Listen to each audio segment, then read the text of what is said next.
প্রিয় বন্ধুগণ, আজকে চলে আসলাম চাঁপাইনবাবগঞ্জের একটি আম বাগানে। এখানে চাঁপাইনবাবগঞ্জের বিখ্যাত আম বাগান। আসলে এখানে আম এত পরিমাণ আম হয়েছে যেটা আপনি অন্য কোথাও পাবেন না। আর আম বাগানটা দেখতে আসলে অত্যন্ত সুন্দর একটি আম বাগান, গোছানো এবং প্রচুর পরিমাণে আম হয়েছে এবং প্রাকৃতিক ভরপুর একটি সুন্দর নিদর্শন বলা যায়। এবং এই অঞ্চলে যে আমের পরিচর্যা করা হয় এবং গাছের যে পরিচর্যা করা হয়, এটা যদি আপনি এই বাগানটা না দেখেন তাহলে বুঝতে পারবেন না। আম বাগানে যেই পরিমাণে সুন্দরভাবে ঘাসগুলো কত সুন্দর হয়ে আছে এবং ঘাসের সাথে সাথে যে আমের যে প্রাকৃতিক সৌন্দর্য এবং গাছগুলো যে কত সুন্দর কালার বা কত সুন্দর হয়েছে, এটা আপনি না দেখলে বুঝতে পারবেন না। এত সুন্দর একটি আম বাগান, এইটা মূলত চাঁপাইনবাবগঞ্জের ভোলাহাট থানায় অবস্থিত এবং এই গাছগুলোতে প্রচুর পরিমাণ আম হয়েছে।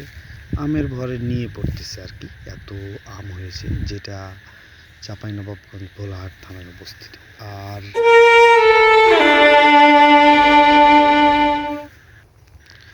প্রকৃতিতে ভরা এত সুন্দর একটি আম বাগান, যেটা চোখ জুড়ানো, দেখলেই যেন চোখ জুড়িয়ে যায়, যেটা আসলে বলে বোঝাইতে পারবো না। তবে আপনারা দেখতেই পাচ্ছেন যে কত সুন্দর একটি আম বাগান এবং গাছগুলো সারি সারিভাবে সাজানো এবং আমগুলো থরে থরে ঝুলতেছে এবং আমের ভরে গাছগুলো নিয়ে পড়ছে। এত পরিমাণে আম হয়েছে যেটা বলার কথা না, সেটা তো আপনারা দেখতেই পাচ্ছেন। এবং আমার যারা বাগানকি বা প্রিয় ভাই বোনেরা যারা দেখতেছেন, আসলেই এটা অসম্ভব একটা সুন্দর বাগান, যেটা বলাই যায়। আর এটা আপনাদেরকে তো বললামই যে এত সুন্দর একটি আম বাগান, যেটা সত্যি মন ভরে যায় এবং চোখ জুড়িয়ে যায়। সত্যি অনেক সুন্দর একটি আম বাগান। আর কথা সেই যে এখন পর্যন্ত আমরা অন্য অন্য জায়গায় দেখতেছি আম পাকতেছে বা পাকা শুরু হয়ে গেছে, কিন্তু আমাদের চাঁপাইনবাবগঞ্জে এখনও বা ভোলাহাট থানার আম এখনও পাকা সেভাবে শুরু হয়নি। আম পাকার মৌসুম আসতে আরও অনেক বেশ কিছুদিন সময় লাগবে এবং যেটা আমাদের এই অঞ্চলে আম পাড়ার যে হারভেস্টিং যে প্রসেস বা সেগুলোরও অনেক সময় লাগবে, অনেক বলতে বেশ কিছুদিন সময় লাগবে।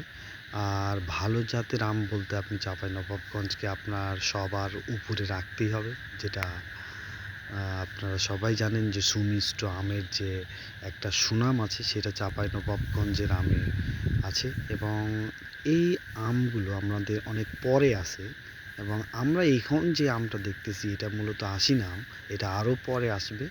কিন্তু চাঁপাইনবাবগঞ্জে যে নর্মালি যে আমগুলো, যেগুলো গুটি জাতের বা হিমসাগর বলেন, ল্যাংড়া বলেন বা অন্য অন্য যে আমগুলো আছে, যেগুলো আগাম একটু হয় হারভেস্টিং করা যায়, সেগুলো আরও পরে নামবে আর কি। এটার জন্য আরও সময় লাগবে। কিন্তু এত সুন্দর আম বাগান, আজকে আপনাদেরকে যে জিনিসটা আমি বোঝাতে চাচ্ছি যে কত সুন্দর আম বাগান একটা, যে এত সুন্দর পরিপাটি গাছগুলো লাগানো এবং পরিপাটিভাবে এখানে যে ঘাসগুলো আছে, গাছের যত ঠান্ডা থাকে এবং গাছগুলো কত সুন্দর বা আম পুষ্টিকর আম হয়। এত সুন্দর আপনার পরিচর্যা ছাড়া আসলে ভালো জাতের আম পাওয়া যায় না এবং ভালো পরিচর্যার মাধ্যমেই কিন্তু একটা আমার ভালো আম পাওয়া যায়। আসলে ভালো মানের আমের জন্য ভালো পরিচর্যা লাগে। আপনি যত